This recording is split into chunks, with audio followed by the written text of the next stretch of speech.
So basically all that happens is the company stops sending all this money to the federal government for taxes, and they start paying the shareholders over an 8 to 12 year time frame. And so the shareholders get paid, the employees end up for free, and it creates an incredible, powerful transfer of wealth from one or two families to 1,600 people over time.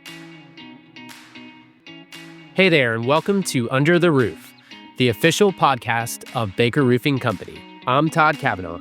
And I'm Matt Elbon, and we're here to connect the dots between field and office, leadership and crew, values and action. In each episode, we dive into the stories, lessons, and updates that matter to our team. From safety and career growth to company milestones and good old-fashioned storytelling, it's all about living out what makes Baker, Baker. Let's get into it. Hey there, and welcome back to Under the Roof. I'm Matt Elbon. And I'm Todd Kavanaugh. Today, we're sitting down with Brian Allen, President and CEO of Precision Walls. Brian's got a unique perspective on what we're all kind of going through here at Baker. He's a second-generation owner who took his family's 40-year-old business and made the decision to transition it to 100% employee ownership back in 2019. And he's not just someone who's been down this road before. He's now serving on Baker's ESOP board as an independent board member. So he's both helping to advise our journey and watching us experience what he's already lived through. We're going to talk about that family succession, the decision, what he's learned in almost 6 years as an employee-owned company, and what it's like to grow and even acquire other companies as an ESOP. Welcome, Brian. We appreciate you being here with us today. Thank you. Glad to be here. Absolutely. Start off with something, kind of an easy question, something I always like to ask folks when I first meet them and talk to them. What's the last book you've read, and what did you take away from it? It's a great question. I'm reading one right now. It's How to Build the Life You Want. And it's just talking about, finding purpose and what's most important, slowing down your life a little bit and being on purpose for the things that you want in life and your relationships with people and the importance of that. So that sounds like a good one for someone in your role to read, and probably a good one for everyone to read too. Yeah, we've got a lot of great recommendations. We've talked about actually adding some recommended lists from the podcast, even sending out some of these books to people that want them.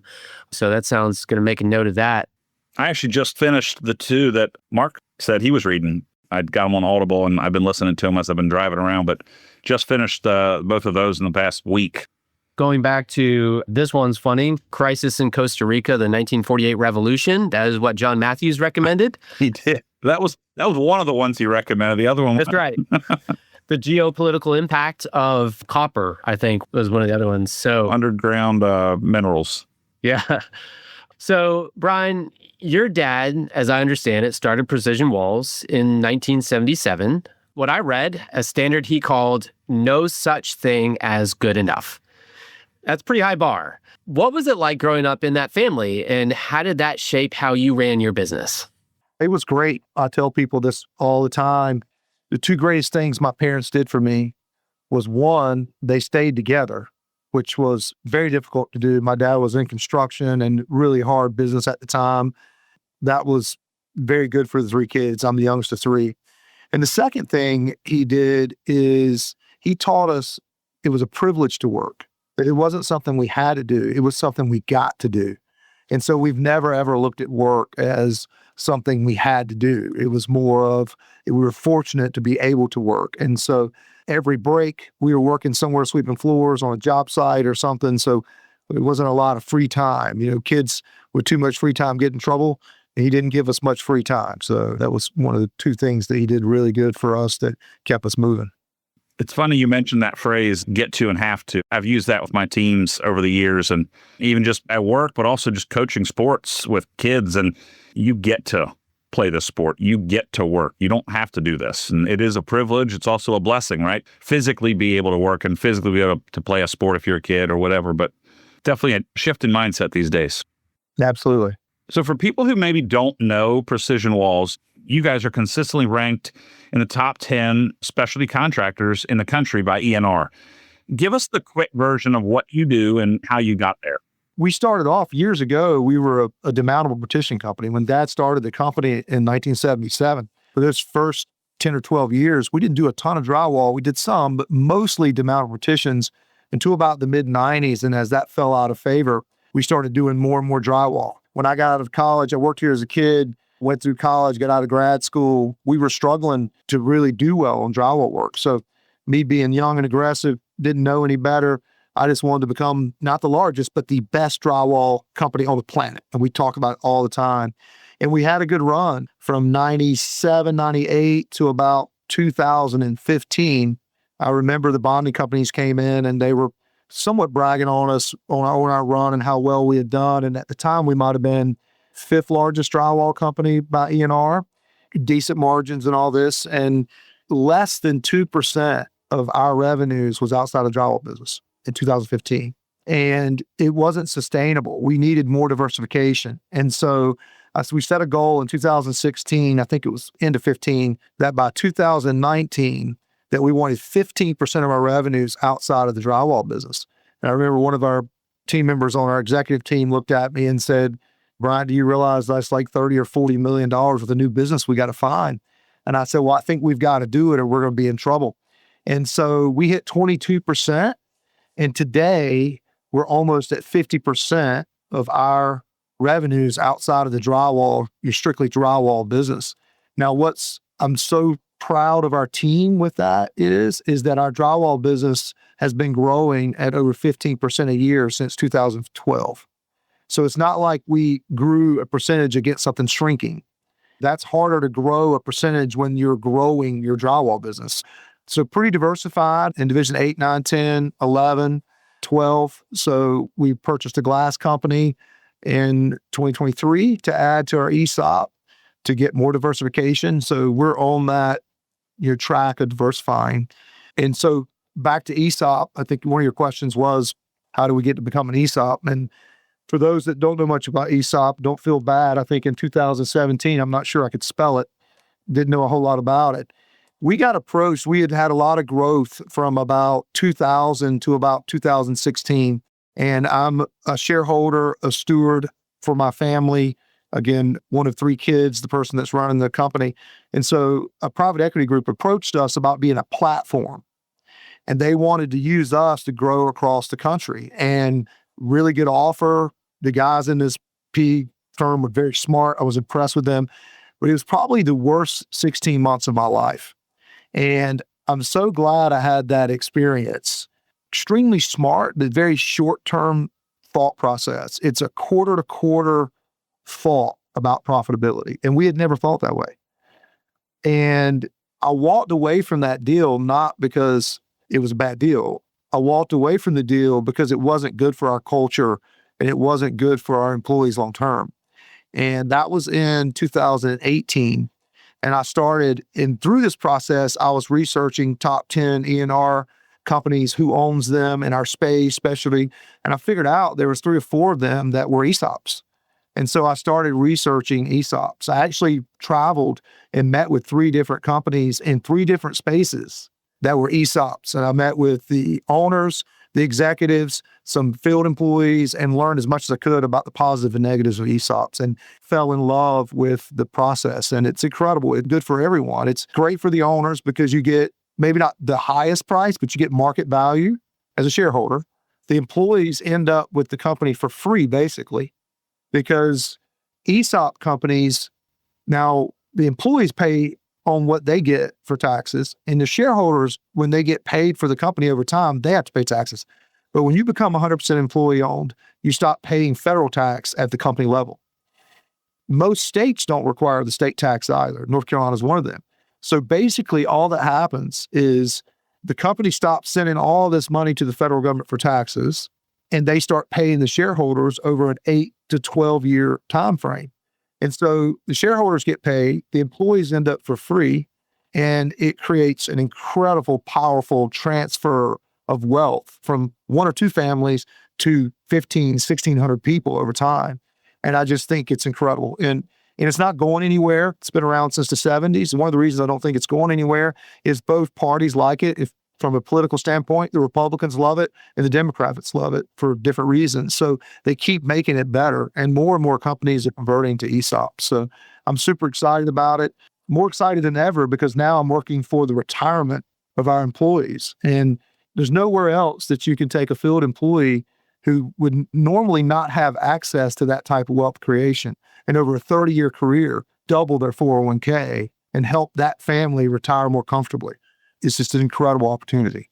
You mentioned something, my ears perked up when you said it. Obviously, we're in a little bit of a growth mode here as well. You threw some numbers out there. You said in 2015, if I remember right, you're less than 2% of your business was not the drywall. Yeah, it was outside of the drywall business. You wanted to get it up to 15%, and you did that in 4 years-ish? We got to 22% in the first 5 years. I would say 10 years later, we're at 48% of our revenues. My question is this: was it easier to grow it pre-ESOP or post-ESOP? I'm not sure if I could relate. The ESOP was in 2019, so I'm not sure that I could say that I saw a big difference in the growth as much as what's going to happen for the new employees that are in it. When I do all the new employee orientations around the ESOP, it takes about 4 years for people to really believe this. And it's because they've worked other places where people have told them they were going to do something and they didn't do it. So it took about 4 years for our field employees to say, wow, because they have to start seeing that account balance in that retirement fund grow. And so this was a big year. We're in our 6th year. And this was the biggest year. When that statement came out, October 15th, the number of texts I got from employees of the excitement of what their account balance was incredible. So it does take a little time. They have to start seeing it in their account and believing that it's actually their money when they retire to get some really push around it. It's buy-in, right? I mean, it's what it is. They're buying in as, like, from a mental perspective, it's an emotional buy-in. A lot of education up front. You get that ownership mentality. You think like owners now, and that you're really working for your retirement. So a lot of discussion around that and what that looks like. Get them thinking in that direction, that we're not just working for some company's profits anymore. We're working for us. And this is going to our retirement accounts. And so if someone, and I say this in a lot of our new employee orientations, I said, if we got 1,700 people, someone is probably taking advantage of our team right now. And I need your help, because every dollar that they're taking from our company, they're taking it from you. And so if you can get that mindset of not wasting things because we're working toward retirement. The other thing that I've noticed over time is that people are more open with training and teaching, because before there was a little bit, if I teach this person that I'm mentoring a little too much, maybe they'll take my job. Well, now the thought process is more of, I want them as good as me, because the better they are, the better our team is, the more successful we are, and the more we can grow, and maybe I have a bigger opportunity somewhere else. It's good for us to hear. We're coming up on our first statements, hopefully next month. And we are starting to prepare, and we're even going to do some messaging like, hey, it's probably not going to be what you expect. And so it sounds like that year 4, at least from an employee standpoint, to really catch the fire of what we're doing right now. I'm curious, there was some day when you told your siblings, and there was a day when you told the employees, hey, I think we should do ESOP. How was that received? What was that conversation like? I think at first it was a little fear, because they didn't know what it was. And so there was some fear about change. You know, what are we doing here? What's going to happen? From the shareholders, it was more of a, we're going to lose control and, this whole thing. And so the wonderful thing about an ESOP is that all of our employees become employee owners, but nothing happens or changes in the leadership structure. The wonderful thing about an ESOP is that the leaders can think about what's going to happen the next decade, not what's important the next quarter. Nothing changes your culture, your values, your mission statement. And so the wonderful thing is, once you can explain that, and then how it works and how we're working for the retirement, but we get to control our culture and keep the great things. Not all private equity groups, but a lot of private equity groups that purchase or buy a company, they're looking to flip this thing in 4 or 5 years. So all of a sudden, buying that new piece of equipment that's going to really pay off for us in 3 years does not become a quarter-to-quarter decision that they want. where we kept a more, you could think of the next 5 years with an ESOP. It just, the legacy of continues of your values, your principles, your mission statement, nothing really changes. And employees don't leave and say, I'm an employee owner, I'm gonna go fire everybody now. The leadership structure kind of stays the same. So keeping that stuff the same as much as possible gets people more comfortable.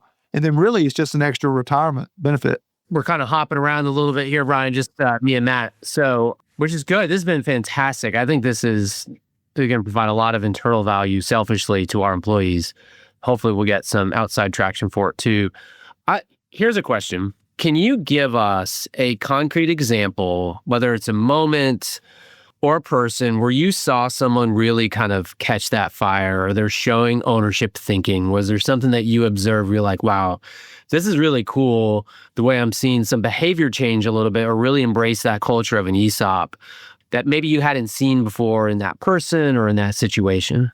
I would say that I've seen field supervision make decisions on a job site that would help us long-term versus ensuring we're profitable in the moment. Like, hey, let's make sure that we do the right thing here and install this correctly. Even if we got to tear this up and tear this out and redo it again, this is our quality. This is who we are.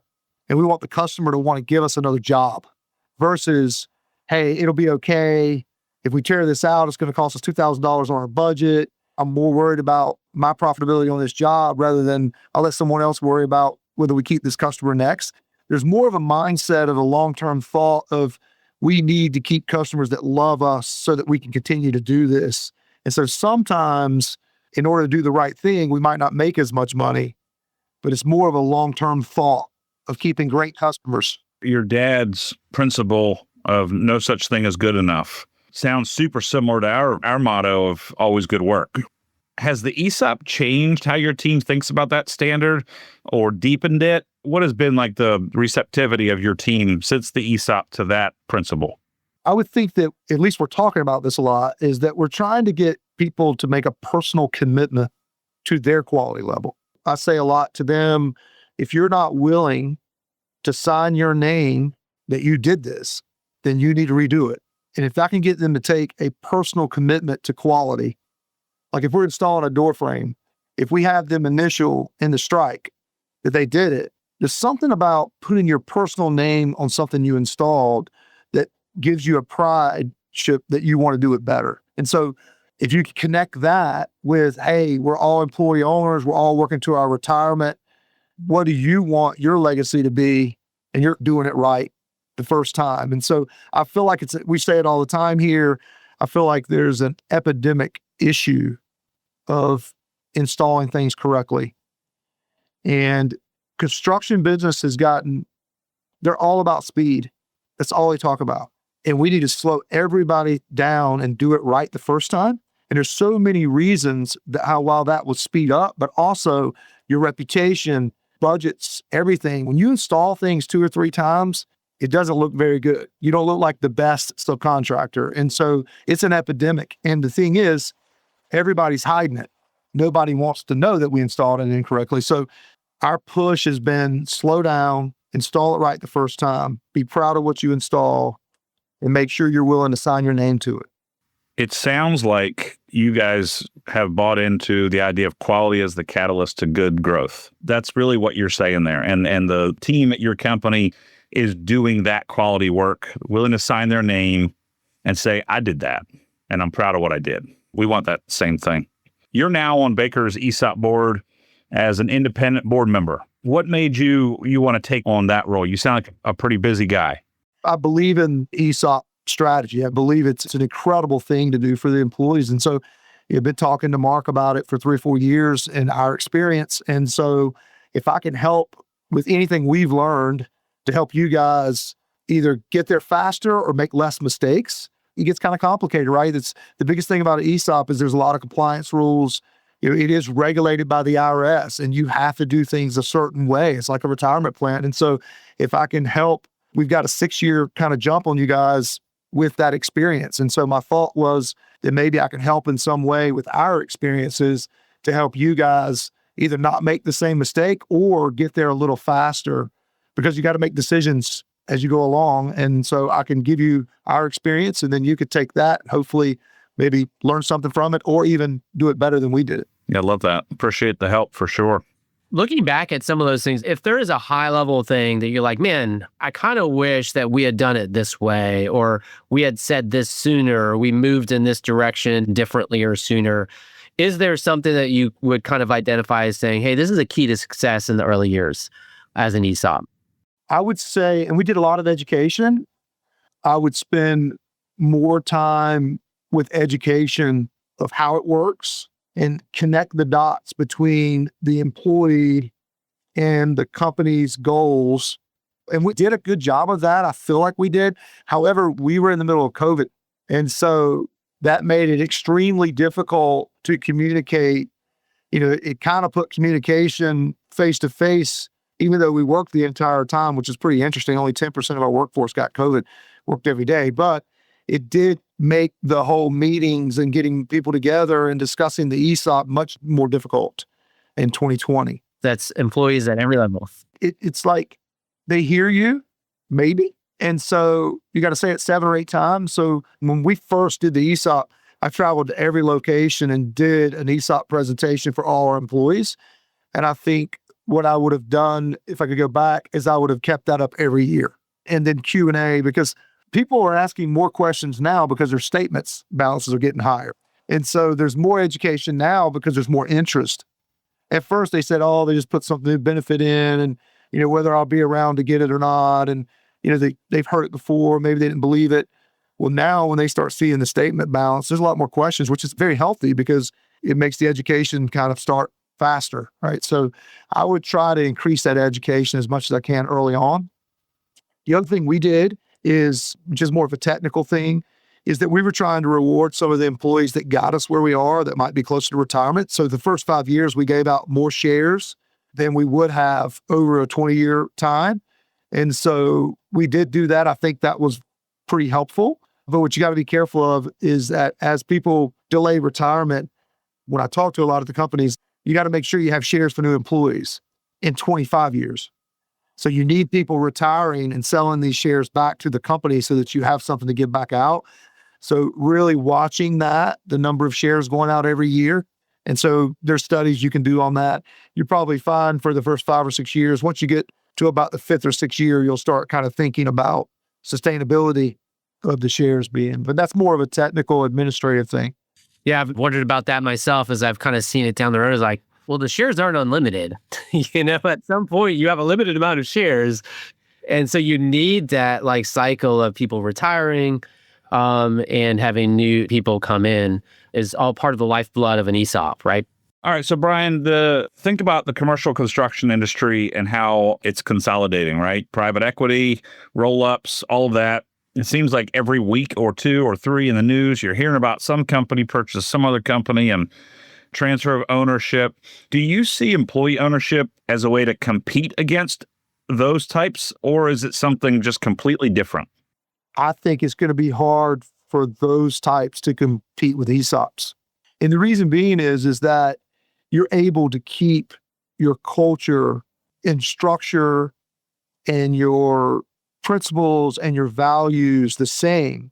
When private equity groups are buying up companies, they're all converting them to something. And there's a lot of change going on. When you can be an ESOP and employees get an ownership mindset, I think it's going to be harder to compete with ESOPs. And I'm not saying in the first 3 or 4 years, but once you get the debt paid off, which is the shareholders paid off, and you get to a point to where cash flow is better, which will happen, and it is really strong, all of a sudden you're in a good spot as an ESOP company because you have everybody aligned with the core values and they know that you may or may not be sold off. Now, occasionally an ESOP gets sold off to probably a bigger ESOP, but the whole mindset of employee ownership stays.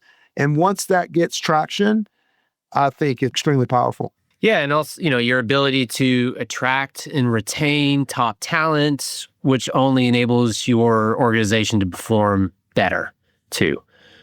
So If you could dream, I know you and Mark have known each other for a while now, and our companies have been closed for some time now too. If you could kind of dream for Baker now as a board member, but also like for our employee base, like what kind of picture would you paint for the next 3, 4, 5, 6 years? We've heard some of that reflected in what's happened at Precision Walls. What kind of vision would you cast for this company? I think there's a lot of opportunity for growth at Baker Roofing. I think your biggest opportunities are around the service aspect of your business. And I know that we've got to install new roofs because that creates service as well. Because most of the time, Baker Roofing does all of our roofing, all the buildings we have. The wonderful thing about Baker Roofing and the roofing business is that there's a security feel in you've installed my roof and I want you to maintain it. And I think there's a huge opportunity for Baker Roofing, now that they're an ESOP, with an employee ownership mindset of we're going to take care of the roofs across the country. And that employee mindset is that this isn't Baker Roofing's roof. This is my roof.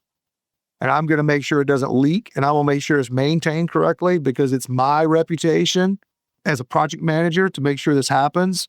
And I'm representing an employee-owned company. There's a lot of opportunity for growth, for service and maintenance with the right people. And the other thing is that might take less people than growing new installations across the country. Anytime we have less people producing a little more revenue, our training, our education gets easier. Everything gets easier to get them to the hardest thing we can do, and I think it's our fault as leadership, is we don't share enough with what's going on because we have so much information coming at us. We assume everyone knows. If we could get a superintendent on a roof to get the same information that we have, they'd be unstoppable, right? They're out there every day making the best decisions they can with the information they have. And then sometimes we get upset because they make a bad decision.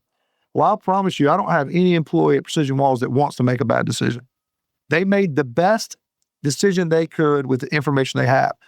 Leadership's problem, and what we should be doing, is sharing as much of our information as possible. The more educated the front lines are, the better they're going to represent our team. And we need to go there and educate. Everything we're learning, we need to be teaching them. That's easier said than done, I realize. But at least it should be the philosophy and the culture that we are going to be open and share what we're learning. And the more we can educate the person on the roof that is touching our customer and how they should be treated, and that safety is more important than budget, and that quality of work is more important than budget, and the relationship with the customer is more important than budget, and meeting the schedule is more important than budget. And if we can get that alignment, safety, be proud of what you install, have incredible customer relationships, and when you commit to meeting a schedule, take it as a personal commitment and do everything you can to beat it. And then we'll worry about whether we make money or not. I think the rest of it will take care of, but we've got to teach that. We've got to go talk to them the importance of that. I've even had field employees, I'm very strong on making sure that we treat customers like kings and queens. I say it all the time. If you work at Precision Walls, you've heard that term. We're going to treat our customers like kings and queens. And I've heard field employees think that I'm a little soft. They don't understand the better relationship I have with a person, the less that will try to take advantage of us. If you've got someone that you feel like shouldn't be treated like kings and queens, I'll show you someone that needs a friend and for someone to take care of. And if you take care of people, they usually will take care of you. But we've got to put our foot forward first. And we're sitting around waiting for the customer to put theirs out. But our job is to treat them like kings and queens. I really believe that opportunity exists when you can have great communication with the front lines on what we're trying to accomplish long term. And that is have customers that are huge fans that want us on every job. And if we can all do that, like it's collective ownership. Everybody is an owner now. And so everybody benefits when that machine is rolling along fine and serving the customers. And listening to you talk about legacy, personal commitment to quality and all those things, and like it's our job to hold that, protect that. Some might say steward that. That is the idea there, right? And so that, I think that's a huge thing that we need to get. To your point, people on the roof, those guys would be unstoppable if they knew everything that we knew. And you're right. Leadership, sometimes we struggle to figure out how even to get all that information to everybody. It's not that we don't want to. Sometimes it's hard to figure out how to. It's not as easy as just put it out there. But the idea of quality and personal commitment and stewardship and legacy, very similar. It sounds like with your business, obviously with our business, but that's really what we're all about is how do we steward this for the next generation, right? And that's the goal. Well, Brian, we always like to wrap with one question here, and it's just gives us a little bit of a peek behind your curtain a bit. And so the question is, what's on heavy rotation for you right now? What are you listening to or what are you streaming? Give us a little bit of a peek into Brian's life. We're putting together our new 5-year plan on where we're going and getting people to think what could be possible versus what we think is not possible right now. And the other thing I'm working on is making sure that I believe that as servant leadership is what we should be. Our job is to serve the people that work for us. Our job is to make their job easier.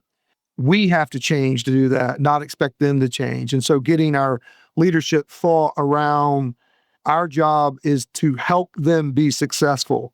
That is your job. If you have to use your title to get something done, you pretty much failed. They should want to follow you. As I tell our leaders all the time, I want you to pretend that you're a preacher on Sunday morning at church. These people showed up and you didn't pay them. If they're not willing to show up because they believe in where we're going, and you've got to use a stick to get people to do the right thing, something's not right here. And so getting this thought around sharing and getting people's opinions and getting them engaged with what we're trying to accomplish and being a part of what we're trying to accomplish, not just being told what to do.